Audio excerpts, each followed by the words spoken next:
If you've watched Avatar, you probably remember those floating Hallelujah Mountains. Well, they weren't pure fantasy, their inspiration came straight from China's breathtaking Zhangjiajie, in Jiangxi, western Hunan. But the mountains and ancient towns of western Hunan aren't the only legends hiding in these valleys. This land is also home to one of China's most famous, and most baffling, folk tales, the Xiangxi corpse walkers. For hundreds of years, this story has drifted through the mountains like fog, frightening, mysterious, and impossible not to ask about. Late one night at the end of the Qing dynasty, a woodcutter named Li stayed too long in the deep mountains. The fog was so thick it felt like walking through ink. Just as he was heading home, a strange sound shattered the silence.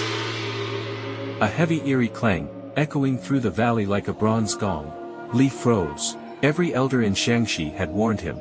If you hear a gong in the mountains at night, hide, don't look, don't ask.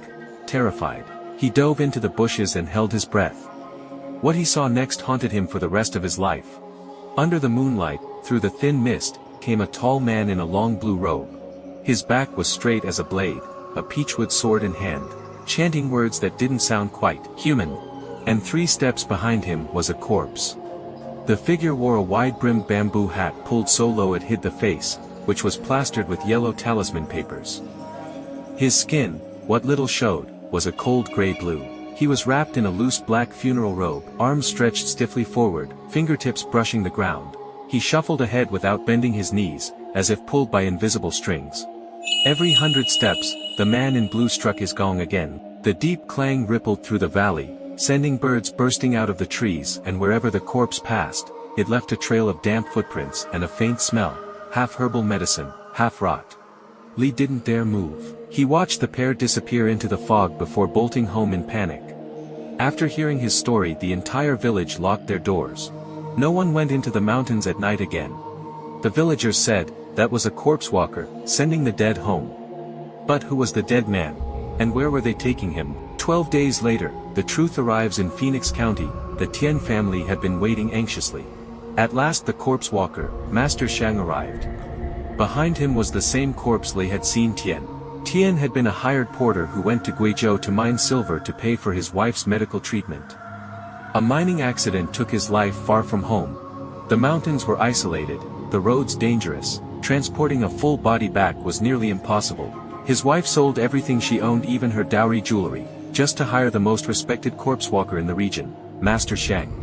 Master Shang handled the young man's body with ancient methods, retrieved him alone from the mountains of Guizhou, and began the long journey home. When he removed the talisman papers, the family was stunned. Tian's face looked peaceful, as if he were just asleep. They buried him with tears of relief. Without asking for more than the agreed fee, Master Shang quietly returned to the mountains, continuing his solemn work. Escorting souls home. A story terrifying on the surface, yet filled with a strange tenderness. Today, researchers offer more grounded explanations. The most popular is the carried corpse theory. According to this view, corpse walkers didn't literally make the dead walk. Instead, they preserved the body, strapped it securely to an assistant's back, and covered both the assistant and the corpse beneath an oversized black funeral robe. As the assistant climbed the uneven mountain paths, the body on his back naturally bobbed and swayed. And under the cover of darkness, from a distance, the silhouette looked exactly like a stiff corpse hopping its way forward, or even like an entire line of walking dead. Others believe in the two-man carry theory. The corpse was strapped between 2 bamboo poles and carried by 2 men front and back. Seen through nighttime mist, it could easily be mistaken for a body moving on its own. And of course, walking at night, ringing bells, scattering paper money, all of that kept curious travelers away, ensuring no one interfered. With Shaanxi's deep forests, winding valleys, and rich Miao and Tujia shamanic traditions, the perfect stage was set for such legends to thrive. The corpse-walking ritual has long vanished, surviving now only in folklore studies and novels. But if you ever wander through Shaanxi at night, and the wind carries a faint jingle of bells, you might wonder, could there once have been a silent procession moving through the darkness? A loyal guide, and the one he was bringing home for the last time.